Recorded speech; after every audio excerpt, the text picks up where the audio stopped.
I think that argument would open yourself up. But you can still say that the child's in his natural environment. Is in rightful place. I would say more than natural environment. Rightful place. Just because sometimes the responses it can sometimes sound.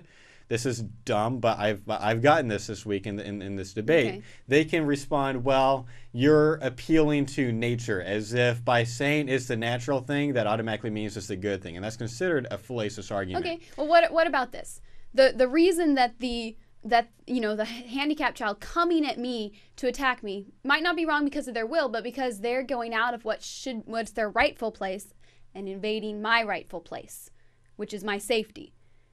But if your rightful place is within a woman's body, because no embryo can ever survive if they're not inside a woman's body at this point. Right. Maybe someday we'll have an artificial womb. Right. Okay, yeah. So I think that's the first important counter. I want to move on to the second one, which has to do with something you guys already said, which is that the child is the effect, not the cause of pregnancy. Correct. Right. Okay? Yeah. It is, and this is a point that I was talking to Rich Papart today. In fact, he might be listening live right now. And if he is, hi.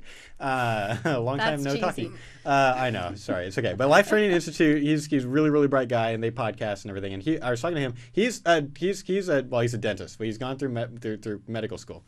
And he was explaining, look, a woman's body is has a lot more to do with getting pregnant than the child does. Like he said, the way that the uterus prepares for pregnancy, it's not like rape. It's more like a woman, like the wife who's lighting candles and turning on music at home. Opening the door, the whole thing. Like it's like the uterus becomes 4 to 5 times thicker.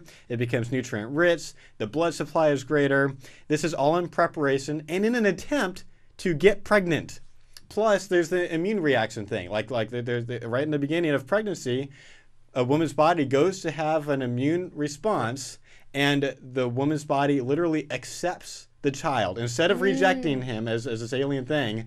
And that doesn't happen versus like an organ transplantation where I would have to trying to reject it. Right. The body's actually trying to accept it. Exactly. Chooses to accept it as not an alien body, which you don't get with like an organ transplantation. Which is completely in opposition to the idea that the child is invading. Right. It's more like you put out this dish of candy. Yeah. Biologically speaking, that is exactly what happens. Candy? No, I'm saying you're putting out like this big bowl of candy and like telling kids to stay away from it and shooting at them. Okay, I prefer the candle lighting and mood setting music approach. But you're totally inviting. And the ice cream truck. Liz has knocked her mic. That's everybody now. Sorry. Next, pregnancy is not comparable to rape.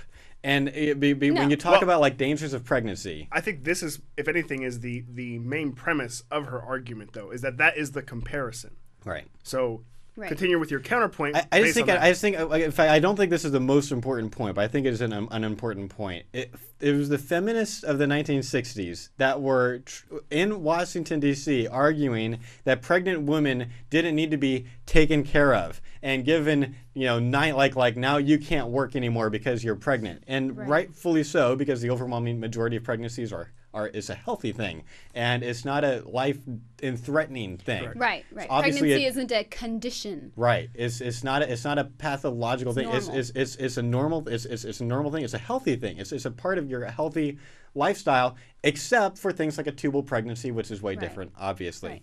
I think the most important thing, and you actually were practically there. You were almost to the two. I think this is one of the most important things to say. McDonagh's whole thing is about consent. Okay, she actually used to use the phrase consent to sex does not equal consent to pregnancy. So just because I was willing to go and have sex, which is the main fallacy of the argument. I agree. Because she's saying A equals C. Right. Without any other comparison. Right. So I would here's I think the best illustration for that, and I'll see what you guys think. There's several illustrations that do this, but the point that we need to make, I think, as pro-lifers is that it doesn't matter whether you consent to an unintended consequence. Good one. I just got a good one. Okay, what's yours? Okay. Consent to eating a hamburger is not consent to obesity. There you go.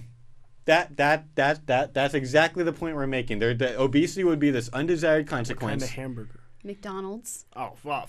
Catch the fun? Well, you should get obese if you eat hamburgers. Is that I'm just saying, why not go for something that's more pleasant? That's not the point. Well, that's where my mind went. So Okay, what was your other example? I like in Scott's book, he's like, if you're playing baseball with your sons and you guys accidentally hit the ball and break the neighbor's window, imagine if you walk up to the neighbor, you knock on the door, and you say, I am really sorry about the window. I really am. But we're not going to pay for it because I consented to play baseball, but I didn't consent to break your window. So we're not going to pay for it. Right. Like the neighbor would think you're nuts. And rightfully so, because it doesn't matter if you consented to the consequences, you still have to take responsibility for them. And you cannot so divorce sex from pregnancy to you can't separate them that way. It's nearly the only way. Well, but some form of. I think that's one of the biggest things in society is that has been removed. The mindset that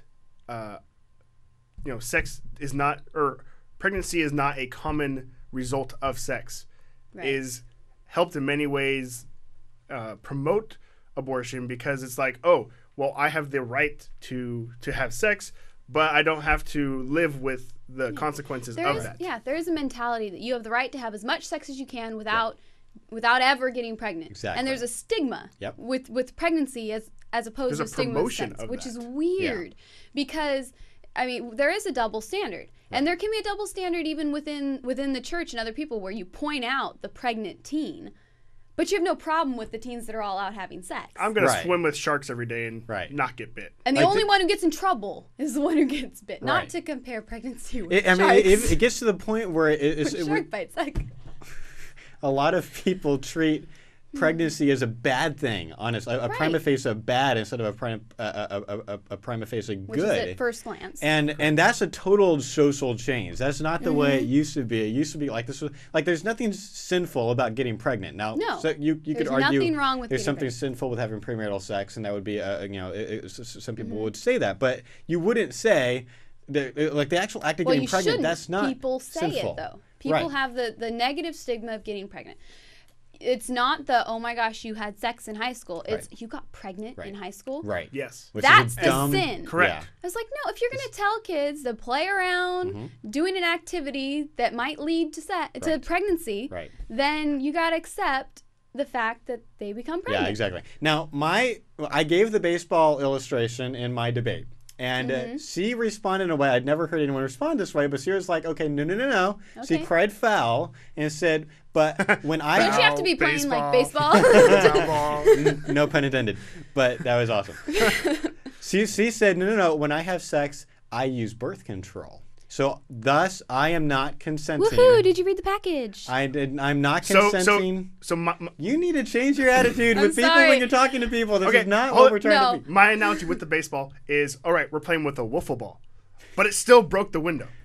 Can a wiffle ball actually break a window? I bet it. I don't think so. I bet I could break a window with a way. wiffle. Really? Single Have you ever been pegged with one? Single pane window. I've gotten worse welts. Hurt to stings. I don't know that you could break a window. Okay. So I had a different one. It happened. Okay. Regardless. It actually happened to you? No. What I'm saying is, for the analogy, that would be the connection. Is like, oh, it's okay. I'm using a wiffle ball. Right. But then it goes and breaks the window. Right. You're playing in a baseball I didn't field. expect it to happen. That plays exactly into my argument. Yeah. That, I didn't expect it to happen. Well, it did. Yeah. I agree. That's exactly the point I made. I just changed it to, okay, fine. I faced our play area away from all the houses, and I educated my kids how to not break windows.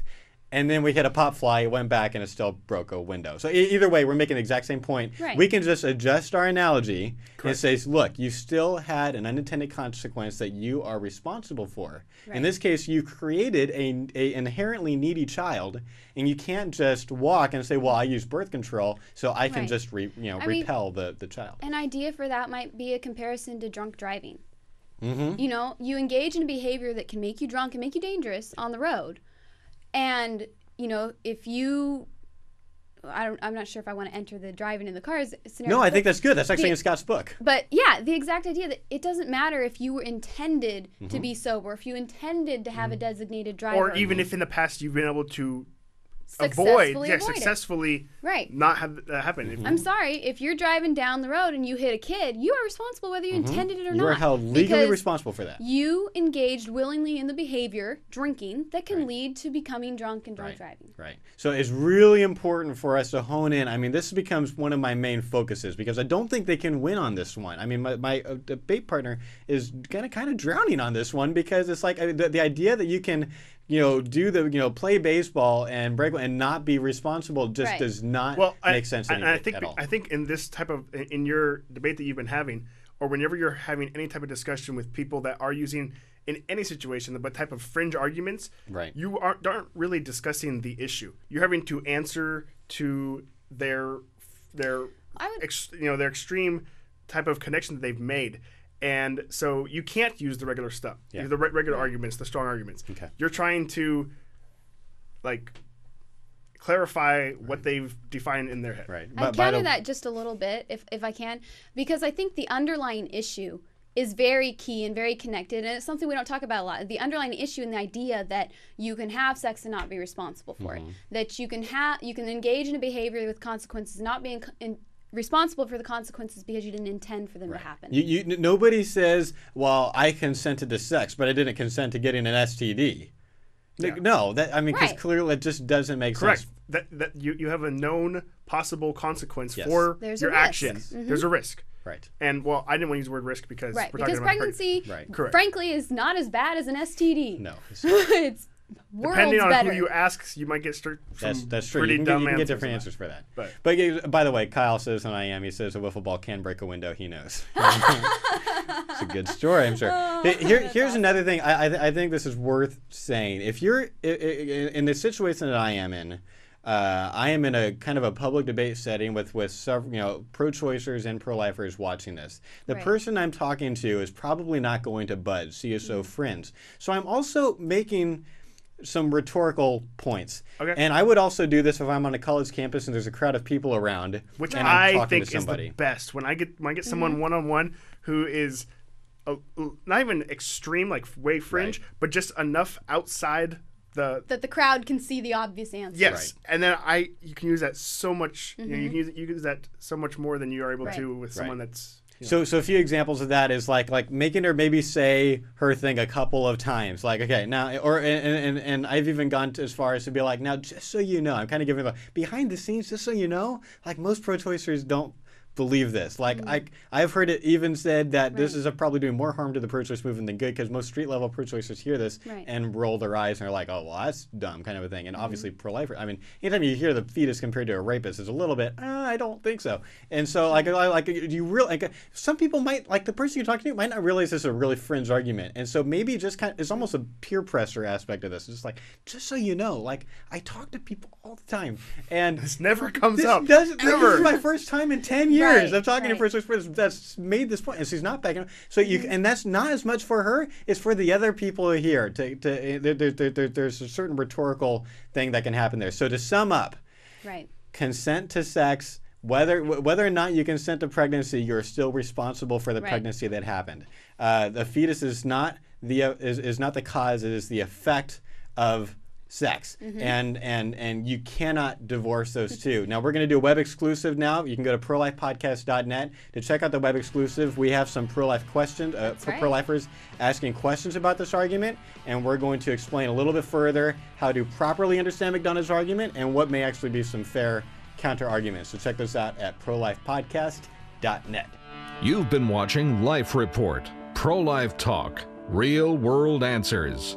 Life Report is produced by Right to Life of Central California.